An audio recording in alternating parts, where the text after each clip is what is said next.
l'homme tenait sa maîtresse dans ses bras, tout en serrant tendrement la main de sa femme, parce qu'il était convaincu que sa femme aveugle ne verrait jamais sa trahison. Alors, profitant de la fête d'anniversaire, il grava discrètement le nom de Xiao Shan sur le gâteau. Il voulait délibérément ridiculiser sa femme aveugle devant tous les invités. Mais il n'aurait jamais imaginé que 7 jours plus tôt, la femme avait déjà retrouvé totalement la vue. Remplie de joie, elle voulait annoncer cette bonne nouvelle à son mari au plus vite. Mais contre toute attente, son mari lui réserva d'abord une surprise inoubliable. La femme ne comprenait pas comment l'homme qui avait juré de la protéger toute sa vie avait pu, après qu'elle ait perdu la vue pour lui, piétiner sans hésiter leur avenir commun. Mais la femme ne fit aucun scandale. Pendant ces 7 jours, elle regarda son mari de ses propres yeux, fouler aux pieds leur passé, et s'abandonner sans retenue à une autre femme. Au fond d'elle-même, elle se jura de faire en sorte que cet homme souffre chaque fois qu'il s'en souviendrait. Le plus absurde, c'est qu'ils osaient agir ainsi. Sous ses yeux, l'homme jouait le rôle du mari parfait devant elle, tout en cherchant à faire plaisir à sa maîtresse. Il traitait même sa propre femme comme une servante.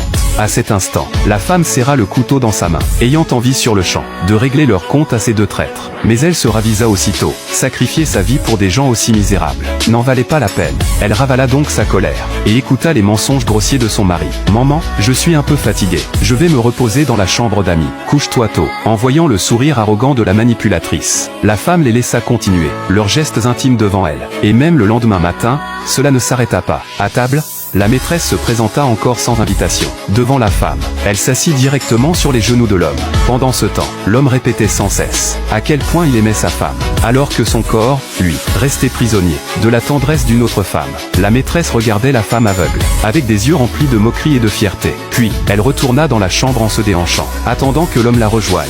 Au départ, l'homme voulait encore finir le repas avec sa femme avant d'aller la voir. Mais dès qu'il reçut les photos aguicheuses de la maîtresse, il ne tint plus en place. Avant de partir, il promit encore à sa femme qu'il passerait du temps avec elle dans quelques jours. Mais il ignorait totalement qu'il n'aurait plus jamais cette chance. Une fois cette fête d'anniversaire terminée, sa femme lui offrirait un cadeau qu'il n'oublierait jamais. Et pourtant, cet homme, toujours perdu dans son rêve tissé par l'amour de deux femmes, pensait naïvement que tant qu'il cachait bien son jeu, cette vie à la fois excitante et douce pourrait durer éternellement. Mais malgré tous ses calculs, il n'avait pas prévu que la maîtresse, pour satisfaire son plaisir du moment, raconterait provoquamment toute leur histoire à la femme elle-même. Face à cette humiliation ouverte, la femme resta étonnamment calme. Elle répondit tranquillement, et une seule phrase frappa la maîtresse en plein cœur. « S'il refuse de divorcer pour t'épouser, cela veut déjà tout dire. » Mais avant que la maîtresse ne réagisse, l'homme revint précipitamment. Alors, la manipulatrice changea aussitôt d'attitude, profitant de la fête d'anniversaire, organisée spécialement pour la femme. Elle afficha sans honte son affection avec l'homme devant tout le monde. Tous les invités regardaient la femme comme un spectacle.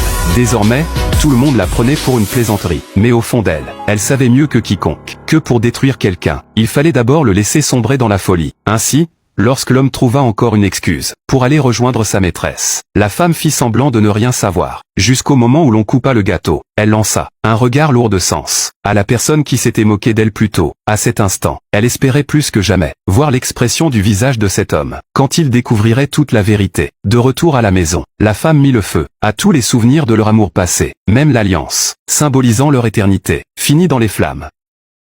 Oh, juste des choses inutiles. Elles n'auraient jamais dû être conservées. L'homme n'y prêta aucune attention. Ce soir-là, il avait enfin décidé de se consacrer à sa femme. Mais il ignorait que tout était déjà trop tard. Le lendemain serait le jour du départ définitif de sa femme. Et lui pensait encore uniquement à lui faire plaisir, espérant passer un moment romantique à deux, sans savoir qu'il ne restait plus que 4 heures avant son départ. Alors qu'il venait à peine de s'asseoir pour discuter, la maîtresse appela pour provoquer. Elle se vantait qu'un simple coup de fil suffisait à faire accourir ce salaud. La femme resta assise calmement, attendant que l'homme fasse son choix lui-même. Se souvenant de la promesse faite à sa femme, l'homme éteignit son téléphone sans hésiter. Mais la sonnerie retentit encore et encore. Il dut finalement répondre. Contre toute attente, la maîtresse inventa un mensonge disant qu'elle avait eu un accident et devait être opérée d'urgence. Dès qu'il entendit cela, l'homme paniqua immédiatement. Il prétendit aussitôt avoir une urgence au travail et devoir sortir. Mais sa femme l'arrêta aussitôt, profitant de son agitation. Elle posa devant lui les papiers du divorce qu'elle avait préparés. À ce moment-là, l'esprit de l'homme était entièrement occupé par sa maîtresse. Il prit le document de divorce pour une simple liste de courses et le signa sans même le lire. Jamais il n'aurait imaginé que ce mensonge inventé par la maîtresse pour le faire venir lui révélerait une vérité qu'il regretterait toute sa vie. En se précipitant vers l'hôpital, il croisa le médecin qui avait soigné les yeux de sa femme. « Monsieur Gu, Que faites-vous ici? Les yeux de Madame Gu ont encore un problème. L'homme resta complètement perplexe. Le médecin lui expliqua alors que la vue de sa femme était totalement rétablie depuis 7 jours. Elle pouvait déjà tout voir. En entendant cela, l'homme fut d'abord fou de joie, mais son visage devint aussitôt livide.